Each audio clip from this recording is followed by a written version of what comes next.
Hello and welcome to episode 62 of Snap on This, a Marvel Snap podcast. This week's secret homework, read a comic not from DC or Marvel.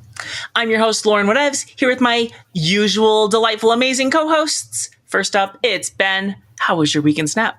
And keep it snappy. Well, my weekend snap, endeavoring to keep it snappy as I always do, every time, every single time, without exception. It was pretty good. Do you know why it was so good? It's because I was playing so much Sanctum Showdown. Oh my gosh, what a mode! What a fun mode. Last week, I was like, I had not played enough to know. I don't know. The deck I described last week turned out to be, I was worried it wouldn't be good without Guardians to prey upon. It's just fine. It's very good. It's still very good in the mode. Oh my gosh. I think maybe I was, Sanctum was a lot of fun for me, and I felt like I was taking candy from more babies than ever. Oh my gosh.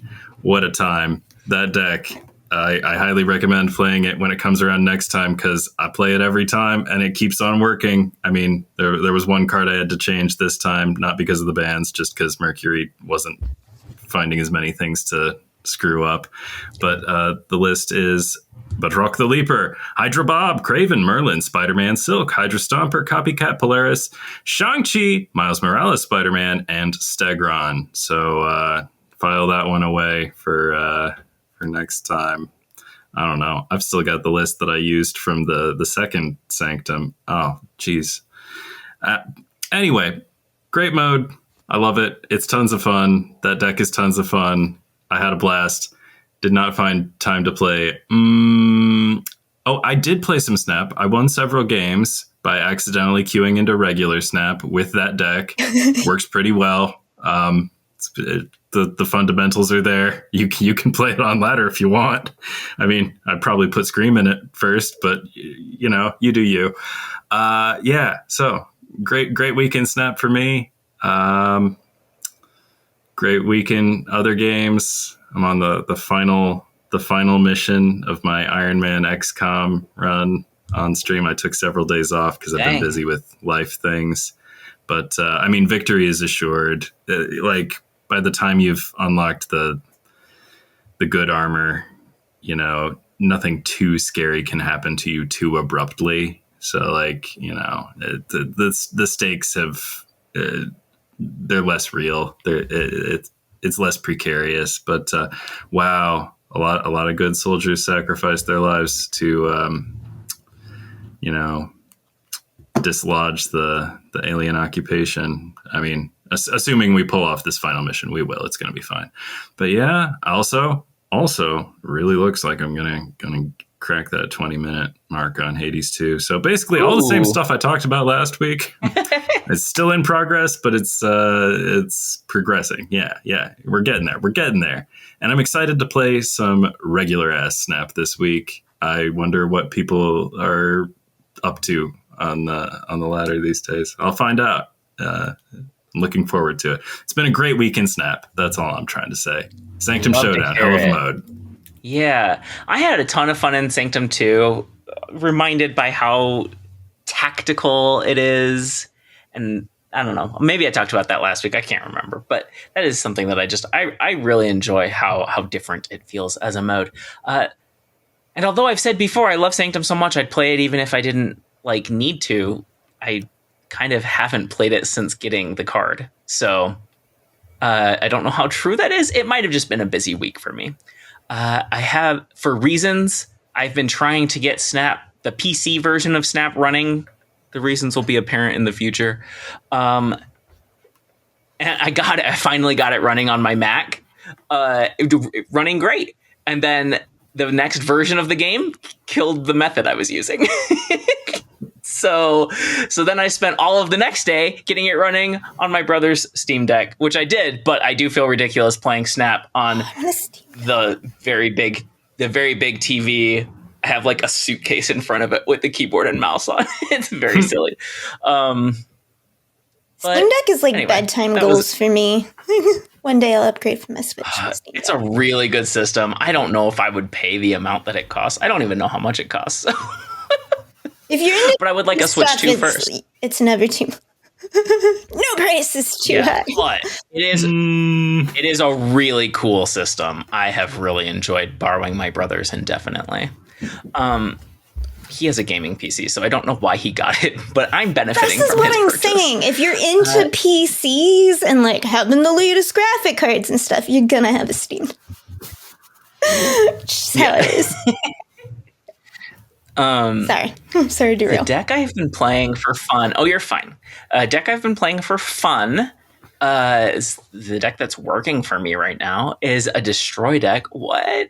It's from friend of the pod Burb, but also being played by friend of the pod Sammy, who is a Destroy aficionado. It's really funny because I was like, what a cool deck. It's running 6 1s. And they were both like, wait, what? And they didn't even realize, like, that's why this deck feels so smooth. Moira really, I think, is the secret sauce here. But it's a pretty standard Destroy deck, except for instead of trying to decide which ones to bring, you just bring them all. So we've got Deadpool, Headpool, Moira X, Nico Minoru, X23, Agony. She's cuttable. But, does help give a little boost to your Deadpool or whatever. Carnage, Killmonger, Venom, Deathlock, all the Destroyers, and then Nolan Death. And of course, Death is the ideal card to be cloning from Moira, but like as long as you're getting one Destroyer and one cost from it, like you can do some really silly things.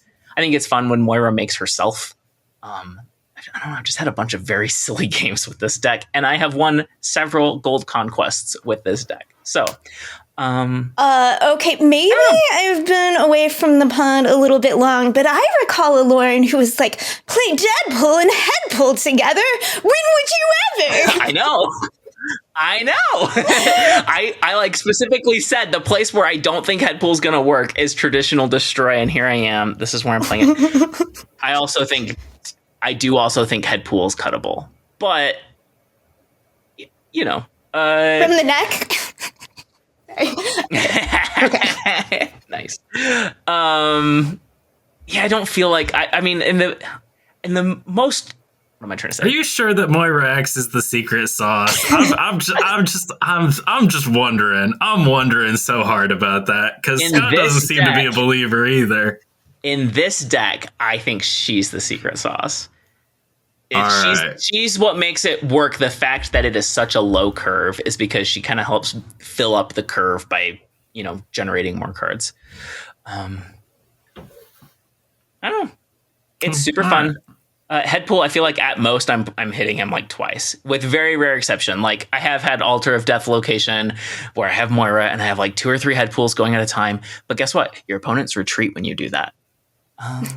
So yeah. Anyway, it's a fun deck. Check it out if you like Destroy, or even if you don't. I'm not a huge fan, but this is a breath of fresh air. Just different enough to feel fun for a week anyway. Okay, and Ree, I don't even think I introduced that I was taking the middle position for the first time ever. But anyway, Ree, how was your week in Snap? And keep it snappy. Okay, first I have to thank Scott for filling in for me. I'm so glad. Scott is so on his shit with Snap, like I was before I podcasted. Hyper fixated on Snap.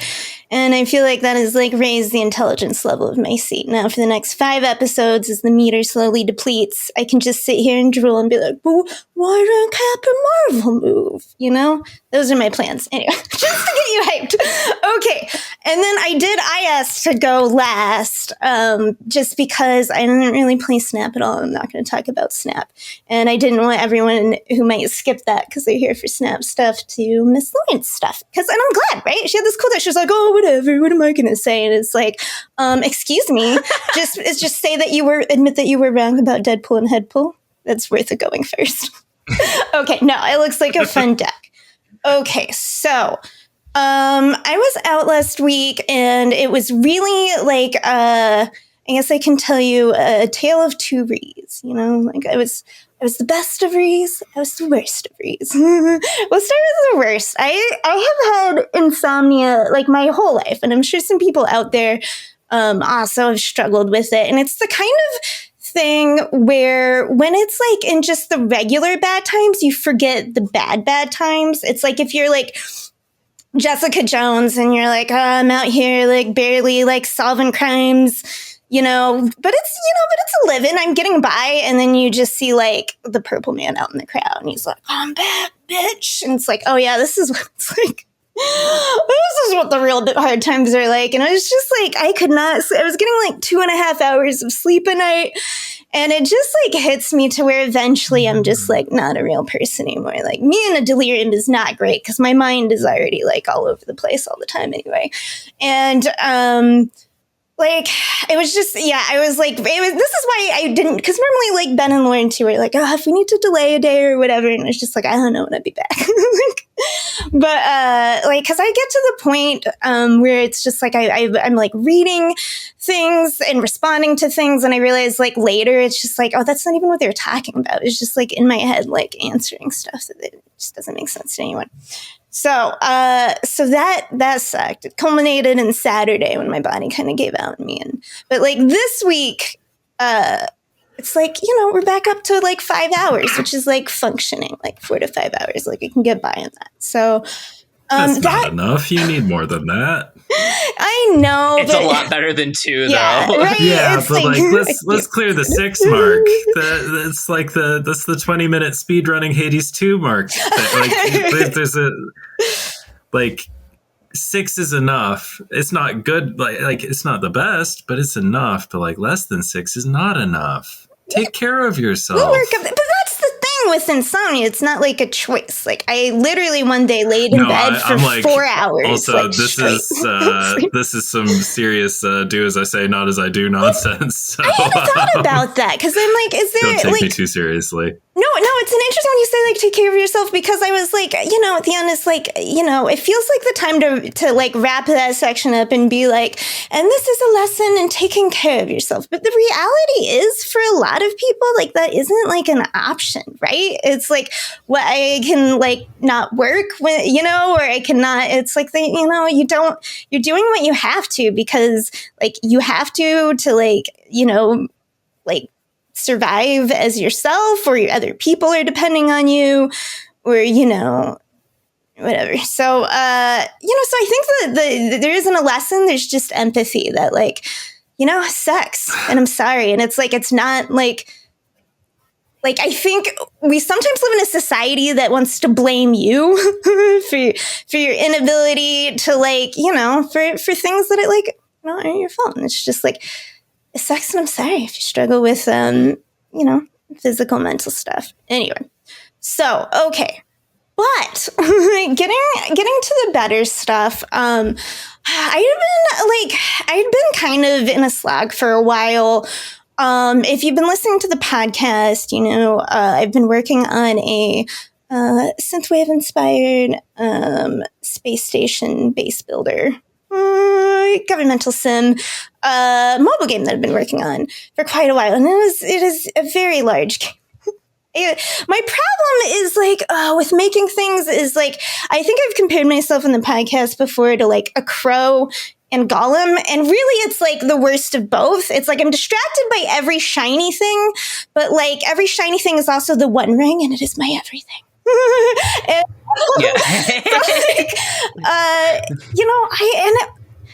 I had to delay this. I was getting real close to like a limited alpha that I can invite my friends to see, and I ended up having to delay that for several reasons. And I've been having even trouble like getting back in. I've been having this brain fog. I've always been able to like hyper focus and like code. Like I had a coworker before, this older gentleman who had been, COBOL programmer like back in the day, trying to, figure out object-oriented programming.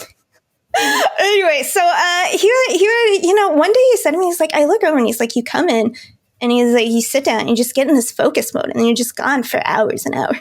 So to that code, he's like, I wish I could do that. I just can't. Like, I was like, oh, thank you for noticing my ability to hyperfixate. And in my experience, that's the best type of coding there is. Right? Like, and I just been unable to get myself stuff there, and I was at a very big portion, and I decided to take a small break and do a game jam. And that's why I've been away from Snap. I mean, also with the insomnia, but mostly, I guess, specifically from Snap. I have been game jamming. It is and first let me preface this before I forget to say it later. I have been coding it in WebGL, so it will play in mobile browser for both Android and Apple. Though I'll be releasing it in the Android App Store because I don't have an Apple phone and I can't test when it's ready. I'm actually going to release it in the App Store. And but you can play it. You can play it. What's it called? Now. When can I play it? Now, because when the podcast posts, I will post the link with the password to the itch.io site so that everyone can play. And okay, I don't want to promise like a fully baked experience because it's just all full of, there's a lot of placeholder art, right? That's not in. I am still in the process of putting the planned things in, so it's not like tuned yet. But if you would like to see it in the process of being developed, I put up usually multiple builds a day, at least one. So there's always a new stuff going in. It is I don't expect it to be everyone's jam, but it is a cozy rogue based on a mermaid. And it's been so fun because like my big game is so big and it requires so much infrastructure and like save load. I could go on and on about save load systems, but like that's not easy. Like people think you can just click save and like, yeah, the computer just, saves the state and then it'll return. It's like, no, you have to perfectly like boil that down. In the case of Unity, down to numbers and letters, into strings and floats, and then you have to load it back up. And that's like one of the most important things about games. You don't think about it, right? But if the game doesn't load right? Especially a big game, a customizable game that you've put a lot of time into, if something goes wrong with your save file, it's devastating. You have to be able to save and load stuff perfectly. Anyway, and that's just like the core. This is so many systems, but this game, I've been able to contain myself. And it's like already there. And now I can put stuff in and I can see it right away and like people can play it. And that's like so rewarding for me. I've been needing that for so long. And I get to have all my fun. Okay, fun stuff about coding your own games is you get to have all these little hidden fun jokes for yourself. Like to detect hexagons, which are the primary means of movement, I have to have a layer mask to just detect hexagon colliders and not other colliders. And I've called this layer mask only hexes. And every time I get it, I just like giggle to myself every time I have to code only hexes. I'm just like, yeah, show me those 6 sides. I hear they're all even. But or like I just have an alert if like a big like mini boss is in the tile next to the mermaid. I gave her emotes, of course. The method is called trigger emotion. Which there is an enum of values like happy, curious, alarmed. And if she is alarmed, I've called that like activate merm sense. It's all hidden in the code. You wouldn't know, but it's fun for me. And I get to put my little touches in. Okay, I made a little flock of fish that swim everywhere, and they take colors from the gradient. So each flock is always like, going to be slightly unique. There's always 20. What they do for you is they give you a speed boost if they swim through you. They're fast. And it lasts for 1 second per fish. The thing is, the crabs on the level, they can eat. If we go through the tile with the crab can grab the fish. And you see it. It grabs the fish, and it actually takes a fish from the flock. It's not just like a generic animation. I have it grab an actual fish, and then that fish is gone from the flock. And if you stay in that little level long enough, eventually all the fish could be gone. No more speed boosts. All got eaten by crabs. Crabs, if they run into each other, fight. Because there's just not space for 2 crabs. Battle? That's called crab battle. That's the method. Crab battle. Because it's like there's just not room for 2 crabs in a hex, and they're kind of territorial. I've decided one of them, the red one, always moves. It always passes clockwise. It'll go in a direction until it can't, and then it'll pick the next direction clockwise because they think when you have like, you know, dangers, enemy characters, they need to have predictable patterns that people can pick up on. And so I call them the clockwise crabs. And then the blue ones, I've decided they must be at war and they only go counterclockwise. And, you know, and if they meet when they're spawned, I give them both a little like random, they get a randomized fight value. And then when they cross paths, whoever's the biggest fight battle wins. The other crab flips up, dies. And the winner gets a crown. The winner gets a little crown on their head. And if you get hit by a crowned crab, it'll take 2 pips of health instead of 1. Anyway. It's just that's like a micro example of how vulnerable you are to scope creep, but also it's so darling, and I love all the detail you pour into everything. But I contained it there. I just gave them the fight value. I was like, okay, but what if every time they get a fish, it makes them stronger? And then, like, what if? And then, and I was like, no, Ree, stop it there. I'm very proud of you. Yes, the fight value is enough.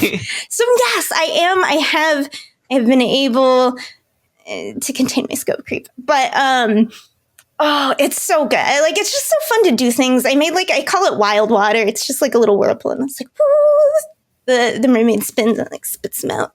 Anyway, so that's what I've been. That's awesome. What is its working name? Oh, It's called Rue Mare. Because I was like, it feels like I had like the Witches Road in my head, but I'm like, the Mermaid Road. And I had written down the Mer Road. And my friend, Frank, who's like doing all the good art in the game, I've done a little bits of art that like are small and unimportant, like the crown for the crabs and the little fish and stuff, but like all the good art. And, you know, I told him like the Mer Road, and he's like, oh, what if you call it Rue Mer? Cause like, you know, like Rue, like the French name for road. And it's funny because like, I had actually thought of that when I was thinking of names, but I thought Mer-Rue, and I was like, that doesn't sound good. No. It's like, oh, you just flip, just do a little flipsy. And that's what it's called. I'll be so excited if you check it out and you have any feedback. Go into our little speakeasy Discord and at me, please. I'd love to hear. I will post it. So it's really fun for me. I'm excited to try it. Last version I played was like a week ago, so it sounds like a lot has changed. Yes, and there's still so much more to go in. And like I said, and it's not. I've just put stuff in it. It's not tuned in a gameplay sense, but I'm it brings me such joy, and I get to play it like every night. You know, like it's small enough. It's small enough. And oh my gosh. Okay. Last thing though, it's like, yes, when you go and see it, everything that's in there, I did in a fucking week. I did. And it makes me want to like, just like I don't know, like gorilla beat my chest. Like, yeah, I still got it. I've been working so long on this game without being able to like show it to people. And then I can build this, and it's like, oh, I still am that programmer that can like do the work of 10 people. Like, that's still me, you know? It feels good. All right. I've gone on way too long. Glad to see it. So, I'm so excited to play it. It's we needed two weeks worth of 2 weeks in Snap. Yeah. It's very fun to see how much it has invigorated you. Okay, moving on to Snap stuff. We already discussed before the show. None of us have anything else to say about Zombie Mr. Fantastic. Moving on. He still sucks. No. Okay. I said I didn't have anything to say about him. I lost to one today because on their turn 6, they played Zombie Fantastic Abs Man. I'm not saying that's good. I just wasn't expecting it. Didn't account for that extra +2 on the hunger. I mean, on the horde. Anyway. The Isn't hunger. It just +1? The on reveal is +2. Oh, the on reveal is +2. Oh, I see. Okay, yeah.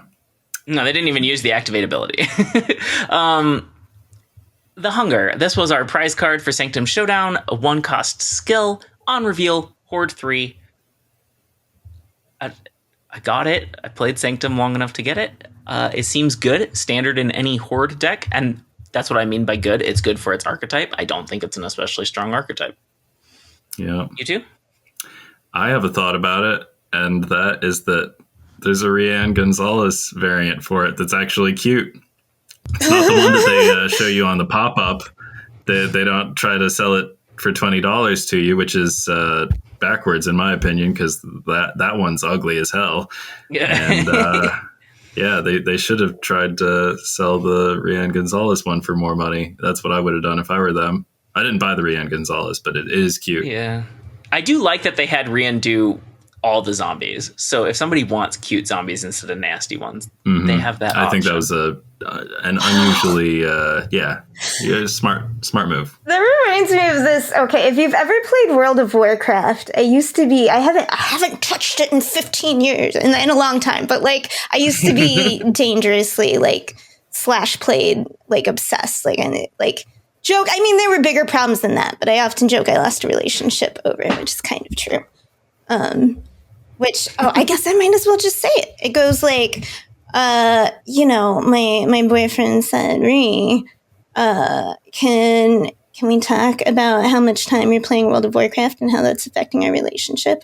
I said, yes, but not right now. I've committed to mage tanking this raid, and they need me. I'm the only mage that can do it. The regular mage is out. We'll talk about this later. Okay. Anyway, I've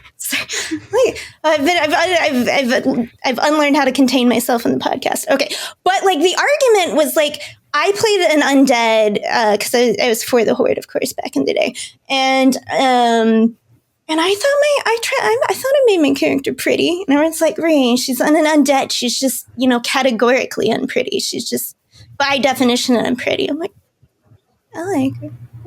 Anyway, so it's like, and now I feel like years later I want to go back and see. I'm like, Rianne Gonzalez said they can be cute, so fuck off. All right. Sorry. Do you want to say anything about the hunger? I know you haven't been playing Snap much lately. No, I have a thought, but it's not super related. I want to save it for after Zombie Captain Marvel. Okay, Zombie Captain Marvel, 4/4. Activate. Destroy your other cards here to get +3 power for each. Move to a location you're losing. Did you get it? What do you think? I haven't gotten her yet, and no one seemed to want to play her in Sanctum Showdown. That's not surprising. Okay, yeah. So I don't think I've encountered one yet. Would she be bad? I mean, I feel like that might be one of her better spots, I guess you could 50-50 her. Go somewhere that you like. Cards that move to predictable places are pretty good in Sanctum. Well, you say predictable. My understanding, I haven't witnessed this myself, but I've heard other people say it. My understanding is she picks one of the locations you're losing, even if that location is full. So if you're losing 2 locations, there's and one of them's full, just a 50% chance she just picks the wrong location, and sorry, she doesn't move. That's bad design. That seems like a bug to me. That's bad, yeah. Wow. Well, I don't know. I haven't acquired her yet. I've been considering the option, but I'm planning to hold my tokens probably, especially since the reports I'm hearing are not very flattering. Rhea, is your thing specific to Captain Marvel, or do you want it after? Okay. No, I'll just say one. It's like this one seems the most. I love regular Captain Marvel. I like Destroy. I'm excited for this one. And if people think she's bad, all the better for me, because the only thing that can ruin her for me is having to play a million mirrors with her. I love hand buff and other buff and all buff decks, and Captain Marvel flying to victory at the end of the game feels so good, especially after someone thinks they've locked it down in the last turn. You're just like, yeah, you thought you had that. Anyway, so she seems like a total joy. But what I was curious, it's like, okay, so I haven't played Snap in 2 years. That's a really long break for me. And I was thinking, coming in, I wanted to ask you guys this week of playing Snap, if I were a brand new player, a returning player, would this week cause you to recommend Snap to me? How would you sell it to me based on what you did this week in Snap, or would you not?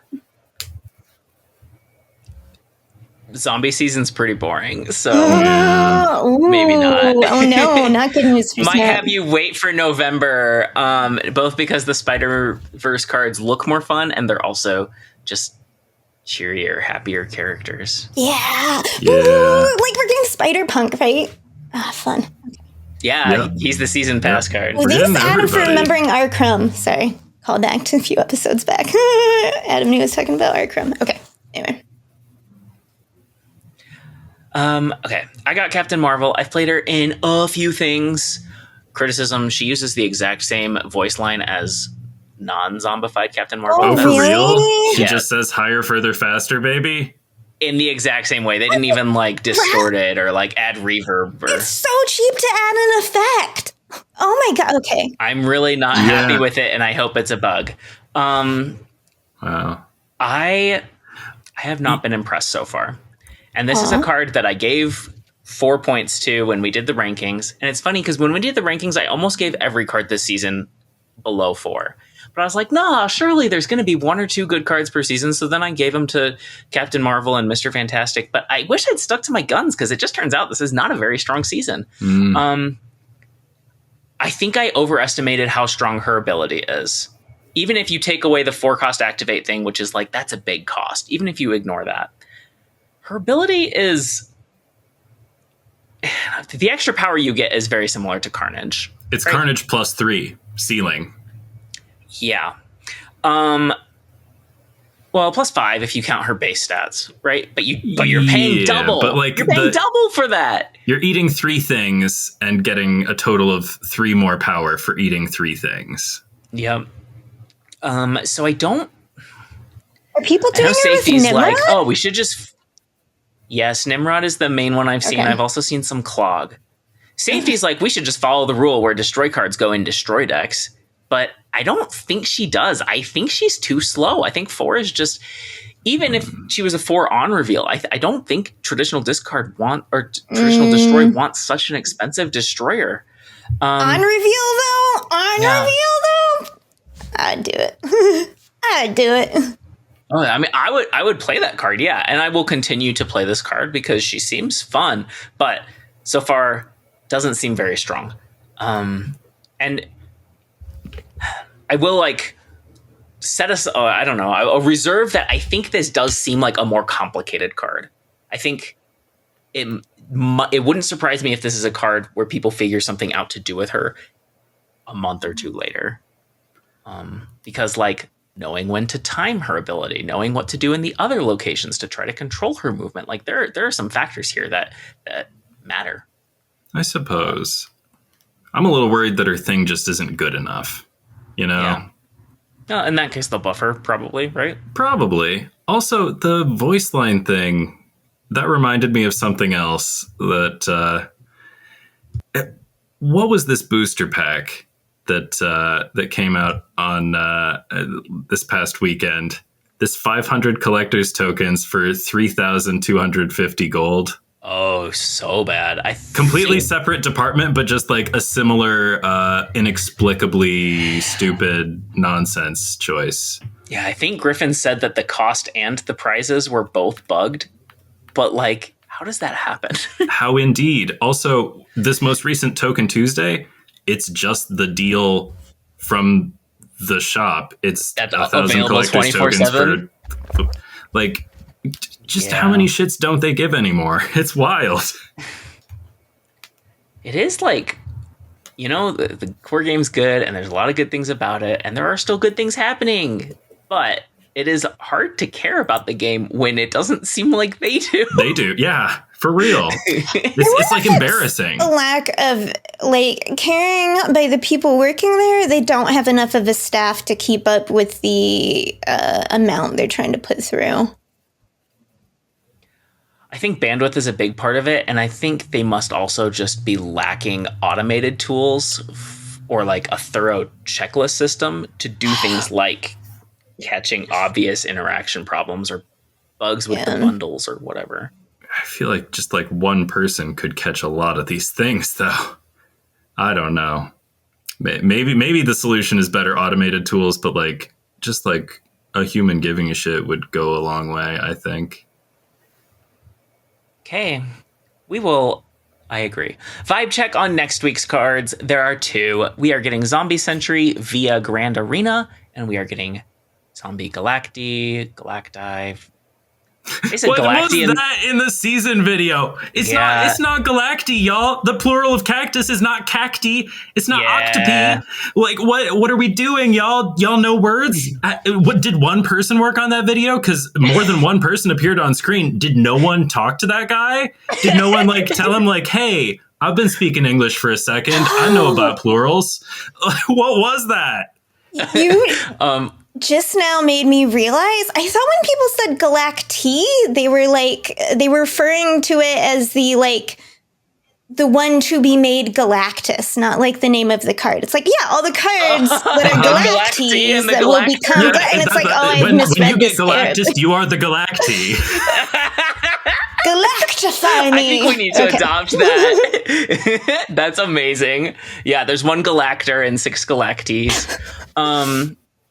That's the Moby Dick card. People are going to be chasing making that good for a long time. I'm excited to see that happen. It's that card is not anything. I'm going to watch Wombat Combat try and do something with this card. It's a very bad card. But it looks really fun, and I'm going to make clips with it. At least one. But it's not as bad as Zombie Sentry, which is the stupidest fucking card ever. It's so dumb. It's really hard to say, right? They're both such stinkers. It's a rough week. But it's such a why mechanic? It's just it's just so made up for nothing. Real? It's I get it. They're okay, it's based on Sentry and he does stuff on the right, so I don't know what buffs. But it's how is this a decent mechanic to just think of the game? How is this based on any kind of lore? It's just such a stupid. It's an undesirable. Hate it.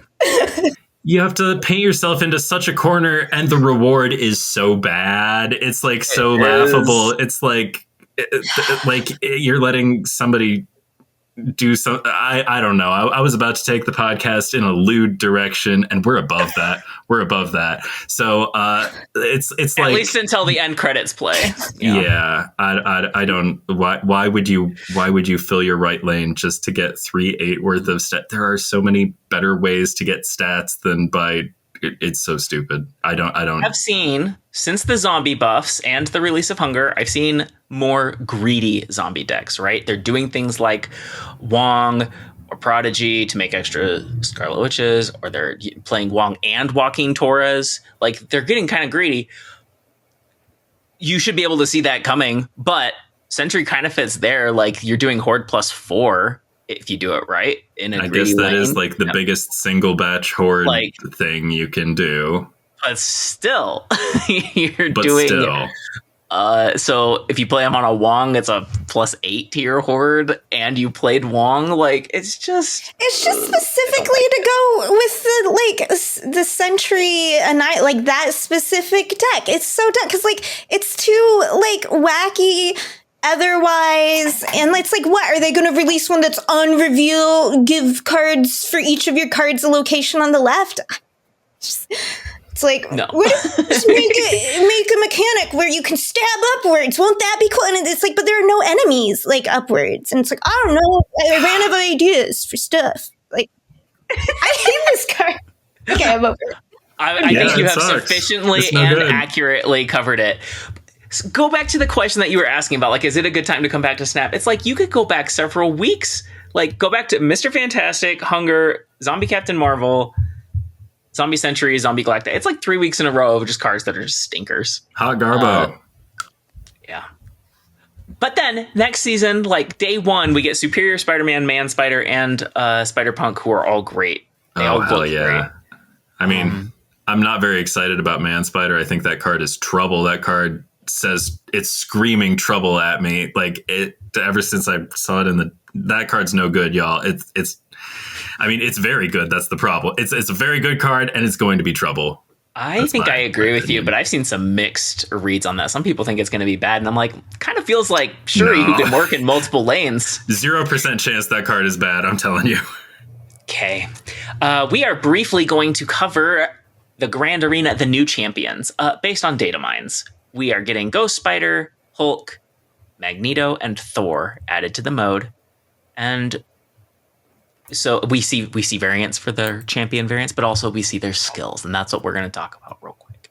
So, Ghost Spider's skill, and for a reminder, or for people who haven't played Grand Arena, your champion and their skills start in your hand, and you start with 2 energy. We confirmed before the podcast. Thanks for remembering that, Ben. So, Ghost Spider gets Arachnid Acrobatics, which is a mouthful. It really is. 4-cost skill. On reveal, your champion, Ghost Spider, gets +2 power for each time one of your cards moved this game. I wonder what champion Ben's going to play. Yeah, for real. Also, guys, Arachnobatics, it was right there. That's so much better. It really is. Or Arachnobatics, that also works. It seems good. 4 is expensive, but it'll work even if she's still in your hand, I think. So yeah, it's cool to make her into a Hydra Stomper. Yeah. How much does Hydra Stomper costs 3? Screw you over, Ben. Asking for futury. How much will Mercury hurt this deck? I don't know. Is Mercury going to be legal in Grand Arena? There are banned cards, right? I forgot. There are banned cards, and they also last time they banned cards mid. I think it was they spiced it up in the middle because they was like, this is hurting Invisible Woman too much. They gave it a little refresh. Well, so I think they will protect the champions if some of the champions are just getting shit on. They'll update the ban list. Stand as champions without being immune to tag cards. Perhaps they don't deserve to be champions after all. Hey, I very rarely have opinions about what the title of our episodes I am just bitter be. because the types of decks I play usually can lose out to a move deck that I don't put in a lot of counters for. It's happened to me. Every time I see one in Conquest and I see that Iron Fist and Human I'm like, oh no. Oh no. They got me. That's a really tough deck to beat if you don't have... Yeah. Ben. Okay, but I think the name of the episode should be Arachnobatics was right there. That's what I think. Okay, noted. Well, I haven't noted it yet, but I will in a second. Is it good enough? You said you said that Hydra Stomper is a 3-cost, but Hydra Stomper is also only +1 per move, isn't he? Nope. He's +2 per move. So I think so. Maybe. I don't know. I just know that he's huge. No, I think he's probably +1 I think he's +1 per move, so this is bigger. He feels +2. He feels +2. So good. I mean, I play the card all the time. He's +1, right? When I play a move, I play some Hydra Stomper. Yeah, it's +1. He just gets so huge that I can't be bothered with the details. We're making big numbers. Okay, I was just railing, but Batroc the Leaper and Silk and Hydra Stomper is like the fucking shit. Okay, still love that combo. Sorry, go ahead. Yeah, no, it's still a very I fun still combo. love it too. I all day long. I think it's a strong enough combo that I've seen it in hybrid decks where those are the movers. Maybe you have one more. Anyway, Hulk Smash. This is traditional 6/12 Hulk's skill. I am curious if Champion Hulk will work with High Evo. But anyway, listen to this. 3-cost skill, Hulk Smash. On reveal, set the cost of your Hulks to 4 in deck or in hand. So Red Hulk, She-Hulk, and Hulk. Scar, I like this. probably. Scar, probably. I want to play Hulkling, with even though he's not a Hulk. I don't think so. I bet they have to have Hulk in the name. Hulkling is so I bet famously it'll be not a Hulk. That's the one thing we all know about him. But does it count? Is it terminology? Because I'm sure Scar won't count, right? I bet it's Hulk, Red Hulk, the name with Hulk in the name. She-Hulk, Red Hulk, regular Hulk. Like Bruce Banner isn't going to get this. That would count Hulkling if it cares about the name. It would be so funny if it set Bruce Banner to 4. Wow, that would be funny. I'm curious because I don't think they're gonna go lore and be like, well, these are all technically Hulks or not Hulks. Hulkling's an iffy though because I can see them doing the names but not counting because he's not Hulk, She-Hulk, Red, Yeah, he's just a real Bruce Banner. But this seems fun, right? Give you a chance to pull out your Thaddeus Ross and pull out, like, this is one of the, I like looked ahead. I had not seen these actually prior to the podcast, and this is one of the two that most interests me for this. I want a Hulk smash. I love a She-Hulk. This does seem fun. And I think, She-Hulk reducing from 4, that's huge. And I think Hulk will be pretty strong if you can play it with high Evo. And just like pull some bullshittery with like Moon Girl, I don't know, Red Wing. Just do some dumb stuff with big power cards. Sounds fun. Yeah, it definitely looks like a fun deck if you just want to turn off your brain or whatever. Big Dumb Idiots, as it's classically called. Shang can only take out one Hulk. They're too powerful for Shang anymore. This is true. Yeah, 'tis the season. Magneto. Maybe Ghost Spider isn't the obvious choice for Ben. 4-cost skill, Master of Magnetism. On reveal, move all enemy 3 and 4-cost cards to this location. If either side here is full, double your champion's power. I don't like this because the most fun I have playing Magneto is as a surprise. And if you're playing this, he can't be a surprise, and that's when Magneto is the most effective. In my opinion. That's all I have to say. Boom. Done. It might be kind of fun to move their 3s and 4s twice, but I don't know if that's a good thing to do. What if they're playing your ones and your one destroy deck? And I applaud you for looking at that angle, because I think that really is the issue here. But if you do the Master of Magnetism correctly and you have a 24 power Magneto, maybe he'll be just fine playing against all the 3s and 4s. Yeah, I guess I'm not worried about like losing 24 power Magneto's lane. I just don't think investing this is 10 energy. Yeah, I think this is like kind of a bad pattern. Like if this is your gameplay, I don't know. Maybe I've got it all wrong. And Grand Arena is like different than regular Snap in its way, and like maybe I totally forgot you could play this on turn 3. Yeah. But like, also, how many 3s and 4s have they played on turn 3? No, you wouldn't play it on probably turn 3. Probably not that many. Yeah, I think it's clunky, and I think that nobody asked for 24 power Magneto, and we certainly don't want it at the cost of playing a 4-cost card before that. Like, like 10-24 Magneto is not a request I filed. How often are you playing Shuri Magneto? Never. Okay, the Hulk deck just got better because, I forgot about the energy curve being different. So you can play Hulk Smash on 2. And then you have 4 turns left to play discounted Hulks. Oh, yeah, it doesn't wear off. It's not next turn, it's forever. Give yourself a handful of She-Hulks to drop the last turn. Be fun. Okay. One more is Thor. Thundering Hammer, a 2-cost skill. On reveal, shuffle Mjolnir into your deck. Draw a card. Just get another Mjolnir. Yeah, this is not good. This is a bad 2/6. But if you're building around Thor and doing silly things with him, like I guess Odin's shenanigans, are we getting like quadruple value off of every Mjolnir? Like, is the deck built? Is Thor's deck?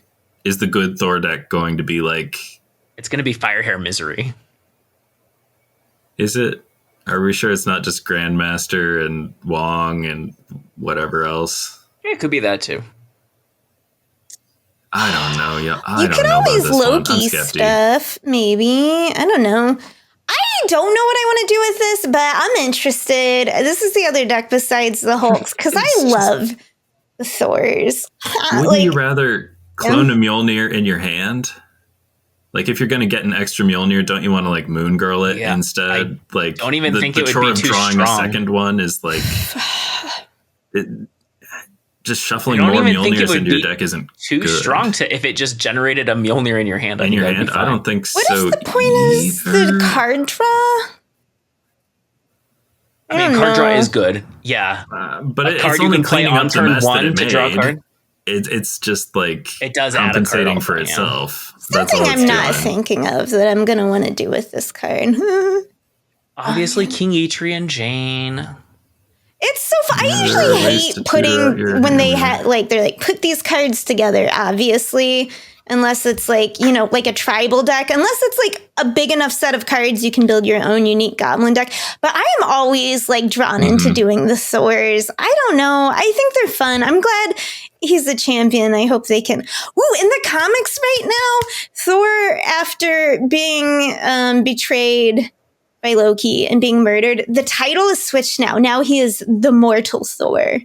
And he is like, Ooh. yeah, he's like amnesiac. He's like not God, or like he doesn't know who he is. He's like in the mortal world. Anyway.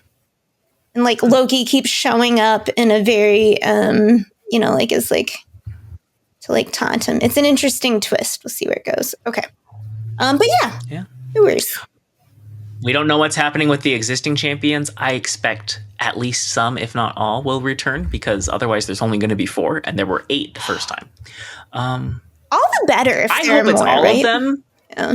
I kind of hope it's all of them too. I think 12 is a manageable number. I don't think we need more than 12 at a time, but I think they could go up from 8. Yeah.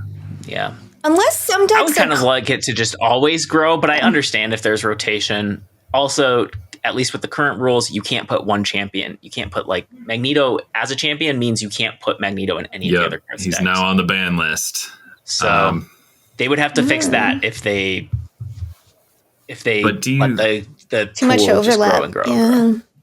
But we all recall that some of the champions last time were straight up dookie stinkers. Like There were good. There were ones that were clearly the best. Yes. So like maybe there are only 8 and they got rid of Doctor Doom and whatever else. Mole Man or something. Mole Man. I will miss Torch if he is not here. I had so much fun with that skill last time. Okay. Let's go on to our side quests. First up, and only secret homework. This week's secret homework was from Scott. Read a comic, not from Marvel or DC. Pass it to Ree first because he was filling in for you. Yes, and it was a very good one. I love a secret homework that lets me like push up my nerd glasses, because immediately I was like, okay, well, if it's not Marvel or DC, are we discounting Image and Vertigo, which used to be independent comic chains, but were, you know, bought by DC and Marvel. We better not be discounting them. Right? And immediately I got to pull, I'm like, oh, let's like get some Dark Horse, or like pull out some Boom, or like some Avatar. I don't know. I love talking about comics to anyone who actually understand any of the things I'm saying, or companies I know. So I took it as a recommend. I haven't actually read any comics all week, which is unusual for me. It's been an odd week. But so I didn't read a new one, so I was just going to recommend an old one. Honestly, what this did was make me sad, because I took the challenge on myself of like, I'm not going to pick Image or Vertigo, which is kind of the main 2 big sources in American Western comic press for things that are in DC or Marvel universe, right? They're where you go, which kind of sucks that it's like, even that is owned by people, the editorial, like, kind of oversight there. But so I was like, okay, I'm going to go out for that. So I pulled out my drawer. I forgot I took a picture. I was going to show our podcast Discord, but like of like all my and then I pulled out my first drawer and I was like, no, Warren Ellis, Neil Gaiman, back to the quarantine drawer. What's funny is they were already next to each other in the drawer, and now it's just like, it's the forbidden drawer of comics. Like the prison. Okay. Pulled out the next one. And it made me sad because the ones that I liked, the real indie ones that I would think like, that I know like probably Scott's never even heard of, or, you know, my other friends that read a decent amount of comics that I wanted to bust out. It's like, they never really got a chance to it's like, oh, this was a fun premise. And it's like, but it only got like 4 issues or 5 issues that they tried, but it didn't feel like a full, complete, you know, it was more, you know, the whisper of a promise, and the fulfillment of that. So like, and that bummed me out. And I think a lot of that, like I said, comes from the problem that, right, like these independent comics, you know, these ones that aren't like from Image or Vertigo, it's so hard for them to get a foothold. And if like you are interested in comics at all, you know, a lot of that is about the way they distribute, the way they need to get like pre-order, you know what I mean? Like a lot of comics just don't get a chance to even be out there for the people. And so when at first this was like a real bummer for me. I was like, oh, I can't recommend Modern Fantasy. That's one issue that I thought would have been really cool, and then nothing ever else came out. Or Fair Lady, which was like a lady detective in a weird sci-fi / fantasy world in this town that's just a huge robot from like old ancient wars that nobody knows, and she's trying to like solve them. And it's like, oh, that was so cool. I wanted that to get more, but it was like a little 5-issue like mini arc that never got to go anywhere. Or the Exorcisters was one I looked at, which was like, it's like a mom sold out her daughter's soul, which split into a different person, and now they're kind of like twins and an almost Jekyll and they like have adventure. And it's like not even the most amazing writing but ever, but it's so fun, right? And they kind of got a first little thing, and as far as I know, didn't get to go any further. And it's like kind of a bummer. Anyway, but ending a try, I almost like was going to default to Once and Future, but I feel like I've recommended that too recently somewhere. But then I saw Witchblood. I forgot. Okay, so Witchblood is, I don't even think you can see on camera well. Look at that. Look at that Lisa Sturley art. I think the writer or the artist or both are actually from my hometown city. It's not I wasn't like born here or anything, of Columbus, Ohio. So it's kind of a local over to the left where your story. head is. Oh yeah, I forgot. Sorry, the camera gets cropped. Yeah, Because I'm gonna crop it in. So put it where you have been.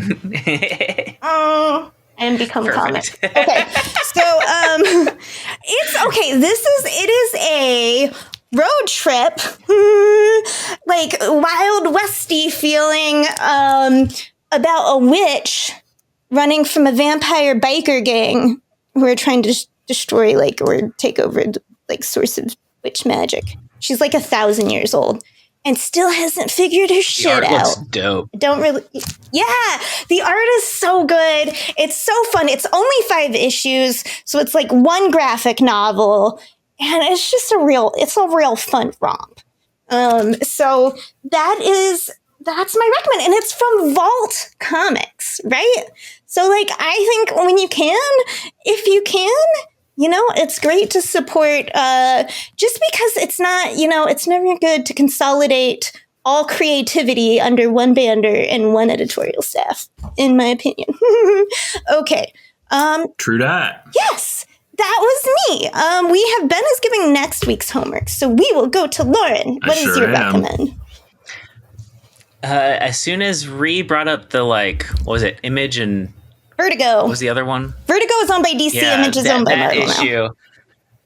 As soon as you brought up that issue, I was like, oh, well, maybe I should just, ruined it for you. Even, I'm such a great comics fan now. Don't even ruin risk comics it. for other people. And so the way I tried not to risk it, and for all I know, it's owned by Marvel anyway.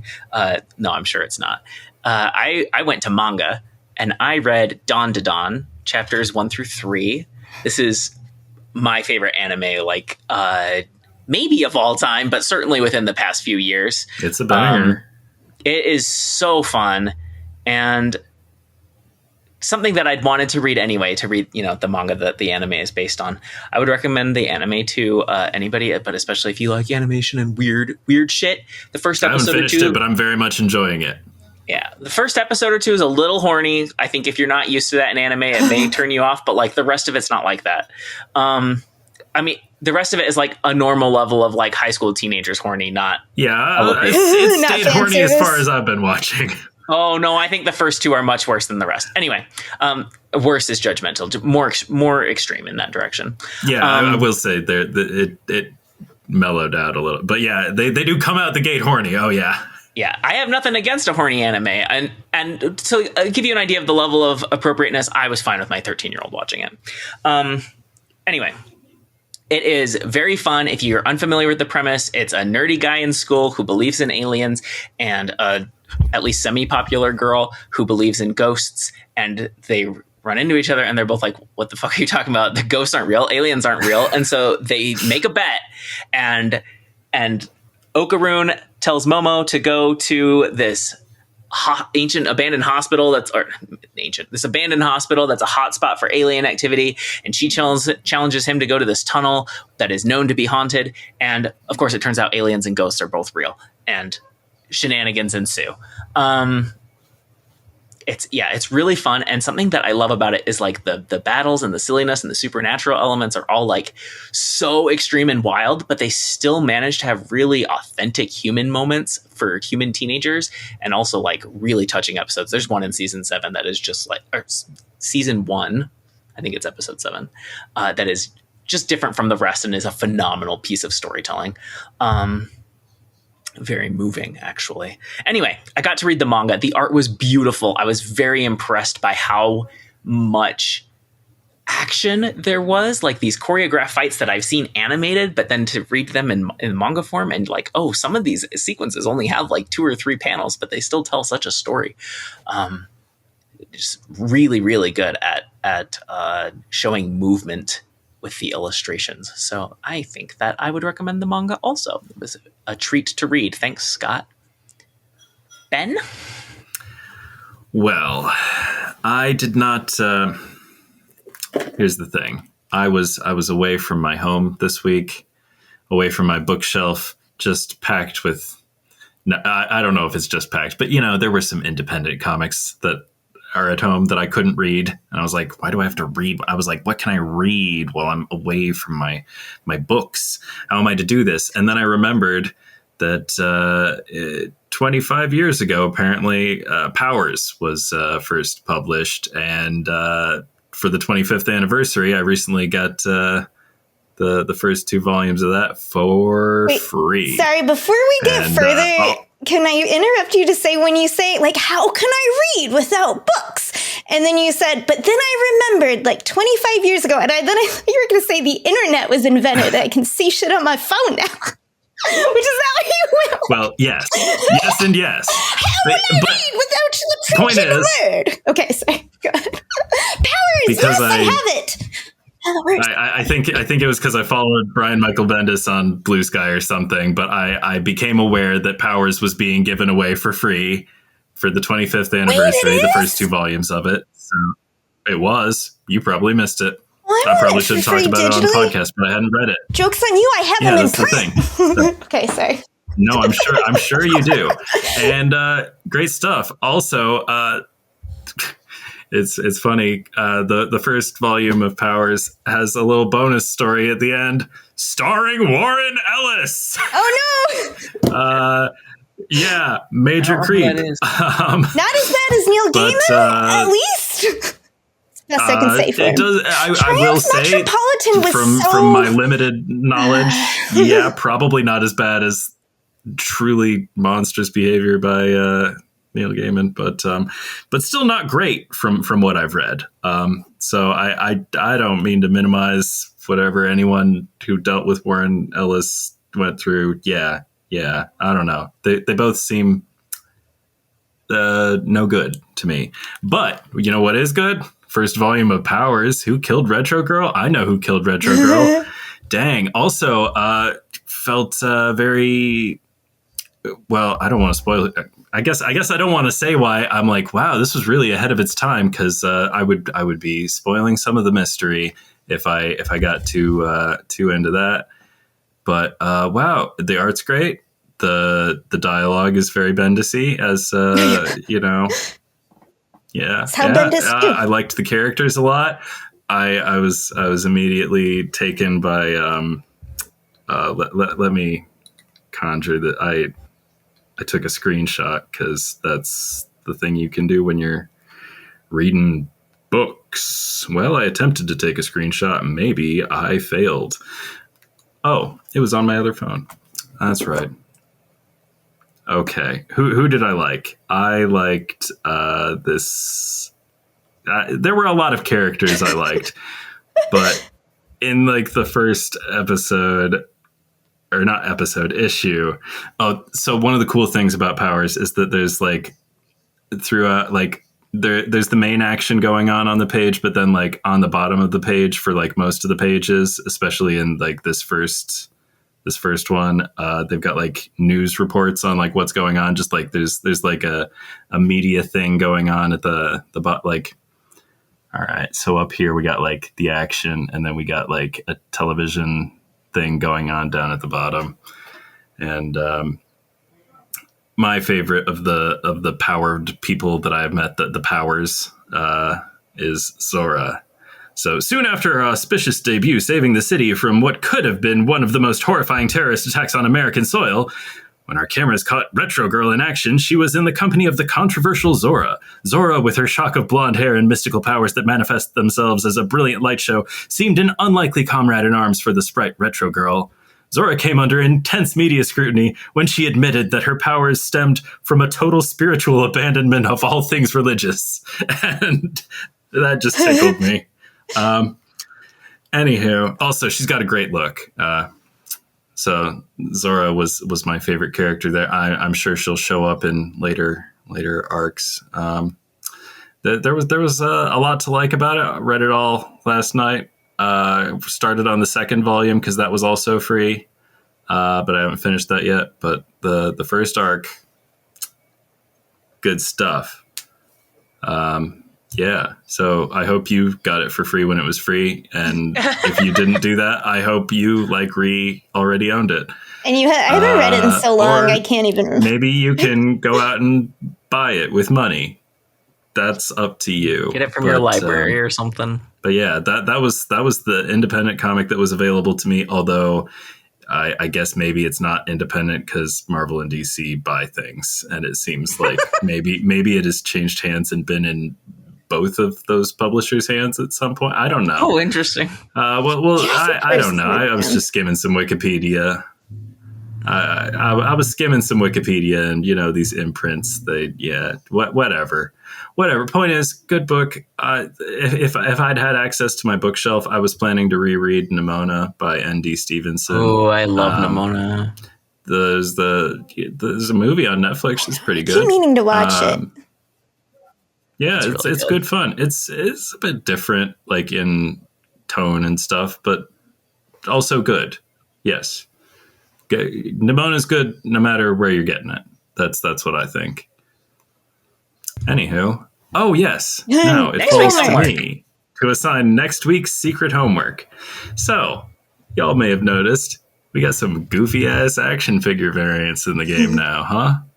Oh yeah, and I think they're kind of neat. They're kind of cool. I don't really want them, but I know that other people want them, and I'm happy for them. And I think that it's funny and appropriate and better than like plagiarized pixel art or perhaps AI generated art from studios where the art has been like anonymized and like, you don't really know who or what made it or to what extent it is even.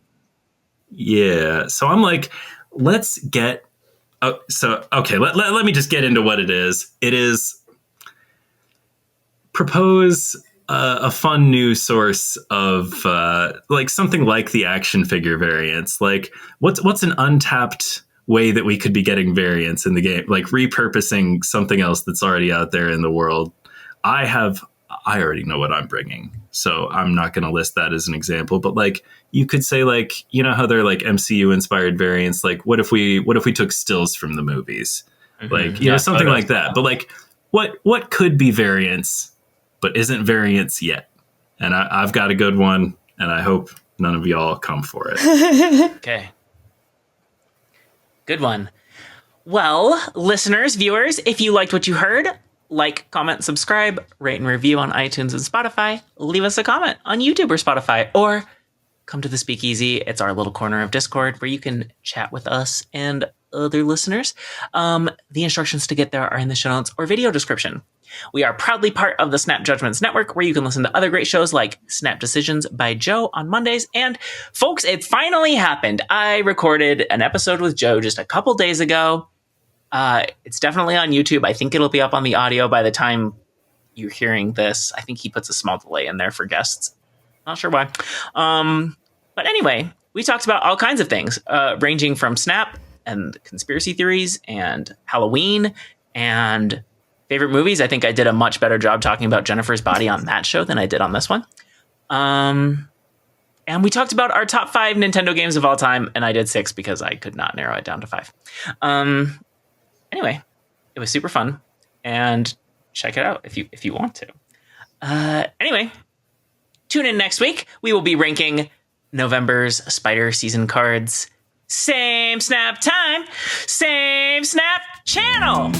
Okay, I can't dance to guitars. I have to bitch about the artist studios. So I don't want to, like, super interrupt. No, please do. Go off. Here's why. Okay, so it's not just, that's the obvious wrong, is it's a way to disguise, like, AI use behind. It's a way to try and, like, pull off plagiarism, which can also be pulled off other ways. But, like, in another sense, too, that is also slightly more obvious, it's taking the credit away from the artists themselves, right? You know, you're anonymous. It's Filing like off the serial it's numbers. like, what if we could take away individuality away from art and make it more corporatized, and we could profit harder off of that because nobody gets attached to the specific artist, right? So it's bad in that way, but, like, to me, those are the kind of more obvious ways that probably a lot of people already thought about. But, like, one of the things to me that's so, like, underhandedly devious about it is it's also like demonizing collaborations of art,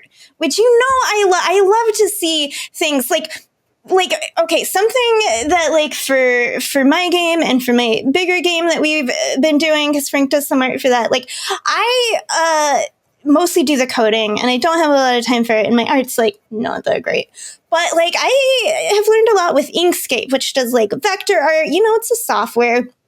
And Frank is much better at, like, kind of, like, painterly art programs, but, like, he's not the kind of, like, draws a straight line stuff. So sometimes, like, I'll do something in Inkscape, either from my head with a kind of vague vision, or he'll have, like, a concept, and I'll take it and I'll make it into this layout in Inkscape, all these background shapes, and then he'll come over and he'll paint on top of that and give it shape.